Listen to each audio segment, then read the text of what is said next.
In this week's Outdoor Icon Show, we're at Birds in Flight Sanctuary, learning about rehabilitating hawks, owls, and kestrels. Stay tuned, we got a great show in store for you.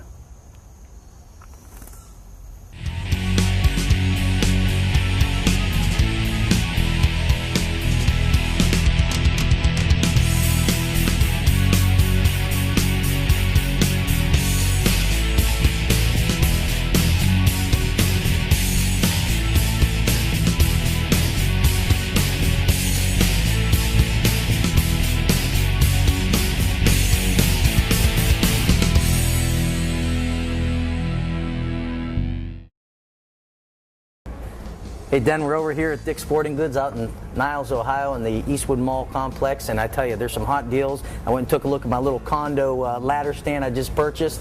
Unbelievable deals out here. You can't beat the money savings that you have going out here in Niles. Well, Rob, they got guns $10, $20, and $50 off. Like you said, the tree stands is a fantastic buy. I got to pick a few of those up for the fall hunt this year. Yep. And I'm going to look at the deer cameras and some of the archery targets too. So later today, when you and I head out after the show and we sight our bows in, we've got the equipment ready to do so. Absolutely. We're going to check on those food plots, make sure there's some little germination going. The Christmas is in the air. We can tell it's coming. I can smell that hunting season right around the corner. No doubt. Today's show, we're going to show some rehabilitation of hawks and owls and different types of raptors. And Heather's a volunteer. She has a staff of volunteers out at her place in Northeast Ohio. And they bring in all the injured and crippled hawks and owls and abandoned ones. They try to rehab them back to flight. If they don't make it, you know, it's Mother Nature's way. But she does a real good job giving them a fighting chance to be re-released back into the wild. Yeah, so we got a great show. Also, we got Cooking with Crystal segment. We're going to have a great venison recipe. So keep your pen and paper handy. And don't forget our tip of the week. Tip of the week. Always got a good tip of the week here.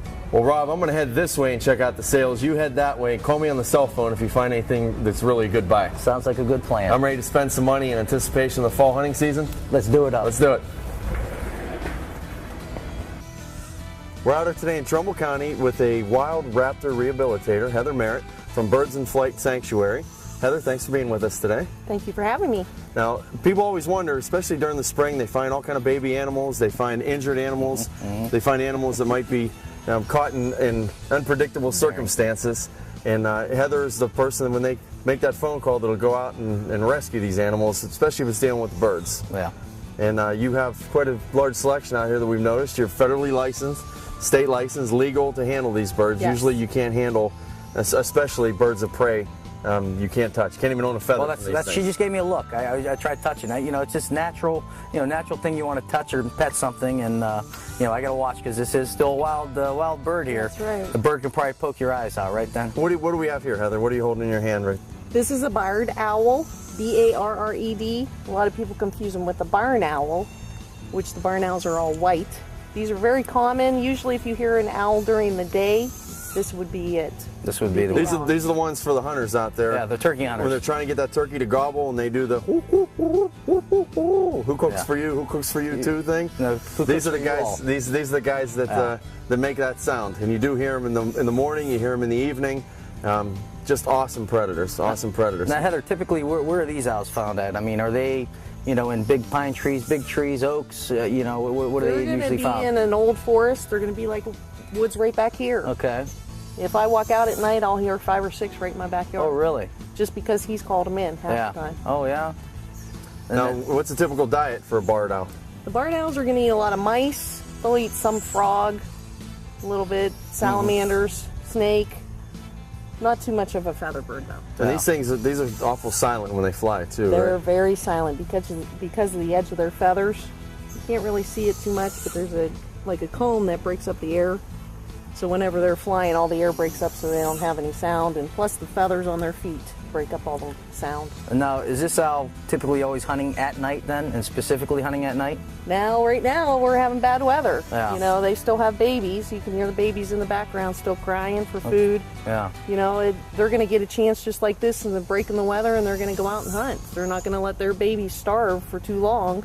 And they're going to go hunting at any time. So that'd be on an overcast day, as long as there's not a lot of hot sun shining in. Right. They're gonna go look for an opportunity to find some food. Absolutely. And now, typically, too, Rob, in our viewing area, the barred owls are going to be the most common ones you're going to find. They're this size right here. There's also the great horned owls, which are much bigger, and they're the ones that have the tufts, kind of like the... they got the horns. Yeah, kind of like the Tootsie Roll owl, Yeah. or woodsy owl. And then there's also the screech owls, which are little. Okay. They're real tiny, and they can be either brown or gray or shades of red. And that's all sounds you hear at night. You wouldn't typically know what they are because you can't see them. Yeah. A lot of them are owls. The woman being murdered is the screech owl. The screech owl. And they're Okay. about the size of the barred owl's head. Okay. So people always go looking for them. They say they can't find them. That's why, Wow. because they're really tiny and you can't see them. Now, are these barred owls? Do they eat and pounce on the ground and then take it up to And the then tree, take it or up- just they No, stay they'll- underground? They'll take it right back up into the tree. They're not going to stay Anywhere on the right ground. right on the ground because there's too many predators that'll gobble them up. Now, why do most owls have? They seem to have that full front face there and almost like discs for. Is it supposed to hear like they can hear their prey more or something like that? Actually, heard their something ears like that are a before. lot like ours. Okay. Except the back part of our ear is actually in the front, and theirs move, so they can actually hear.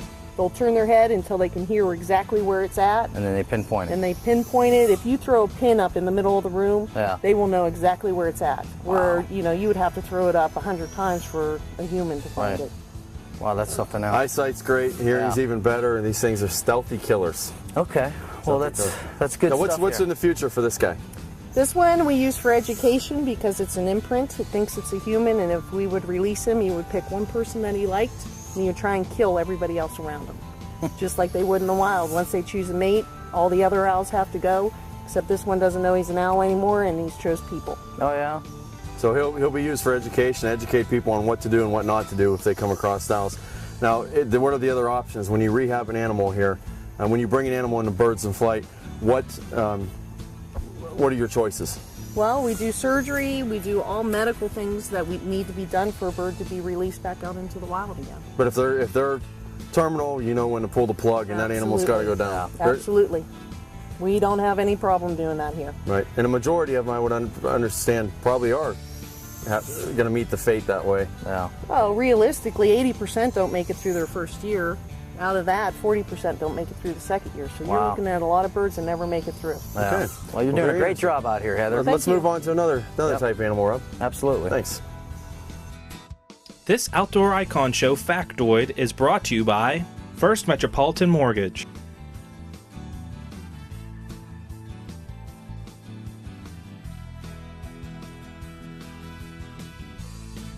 Stay tuned, the Outdoor Icon will be right back.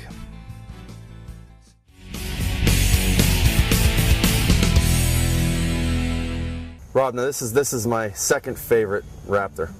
You have from experience of the days of being in the field as Being a in the wildlife field? officer. Yeah, my favorite bird of all time is a peregrine falcon, which you see in all the major cities in Ohio and Pennsylvania. Those are just the coolest birds. This is my second favorite. This one here is a sparrowhawk, kestrel. These are the ones that you see on the wires, and you see them hovering in the air sometimes, not even flying. They'll catch the wind and hover and Like look a for kite. crickets and grasshoppers. Yeah, kind of like a kite. Cool bird. But then Yeah. again, it is a raptor. This thing does have talons. It'll cut you. It'll get you. It'll poke you. But these ones here, Yeah. these are neat. Now, Heather, you said this particular bird's getting ready to molt. Why don't you explain a little bit of that real quick? They will lose their feathers every year. Actually, sure, tail's just coming in. That tail down here should be all the way flat down at the bottom. Oh, okay. So they're just starting to come in, and her hairdo at the top looks a little funky, and that's because half the feathers are gone, and she's getting in new ones. Now, Heather, what's the process with these animals? You take them in. I imagine the first thing is they're evaluated, and then the final thing is they're released. What happens in between? I noticed you have some flight training pens and some feeding stations and stuff like that. What's the process? We take them from the very beginning, which is in our emergency care, which is up there in that room, and then they go to intermediate, which is the middle pens, and then they go back to the flight barn where they catch food and hit perches and do everything they're supposed to do before they leave. So they don't leave unless they know how to hunt and That's what they're right. supposed to eat, and then once you Yes. feel that they're ready for that, then you go ahead and release them and sign off with the Absolutely. government, and you're good to go. Do And that. I want to remind everyone too, you can't even possess a feather off of these birds legally. This is something they're totally protected by federal and state laws. Heather's fully licensed to do this. Now you don't have a regular facility where people can come, like a museum or anything like that. You No. keep it private so that these animals are here to rest. This is like the Yeah. recovery room. This is the hospital. This is the bird hospital in 7 counties, and out of 7 counties, they all come here, and and we release them where we feel that they need to go. Either they'll go back to where they came from, or we'll take them someplace new, depending on what's going on with them and how long they've been gone. Well, very good. Very cool. Another cool species, the kestrel, American kestrel. American kestrel. Well, we'll go on to the next stuff here.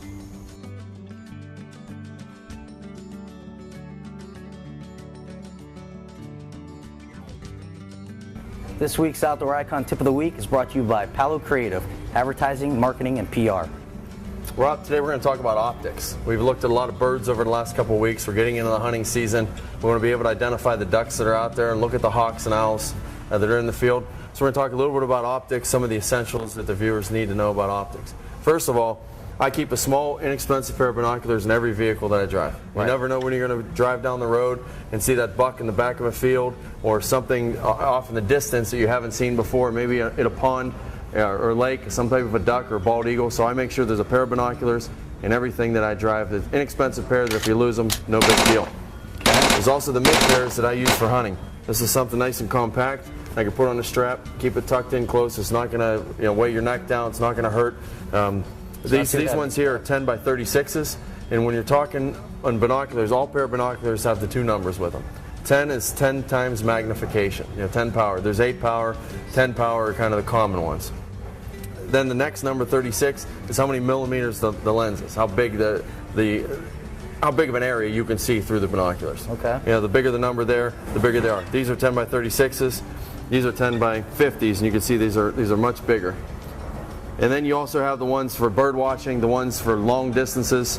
This is a pair right here, a Nikon pair that they sell here at Dick's Sporting Goods. These ones here are waterproof. You can take them out in any weather. This is going to reach out and really touch them, really fine tune them to get you in to be able to see something that's at a farther distance. Oh, yeah. And for the real avid bird cow. watchers or hunters or sportsmen, there's a spotting scopes. If you're checking your fields where you're going to hunt, if you're checking for ducks, like I like to use these on Mosquito Lake and Pymatuning, some of the different lakes to look at the ducks during the spring and fall migration, get yourself a nice spotting scope. This will also attach to your window. You can pull the truck over on the side of the road, roll the window down, hook it up, and really see far distances. And this will help you not only be able to see the bucks, but be able to count the points and see if that's a shooter you're going to want to hunt this year. And that magnification is what? This one here goes up to 60. 60. So 60 times closer than what the human eye would normally see it as. Wow. So that's our Outdoor Icon Tip of the Week, brought to you this week by Palo Creative. This Outdoor Icon Show factoid is brought to you by First Metropolitan Mortgage.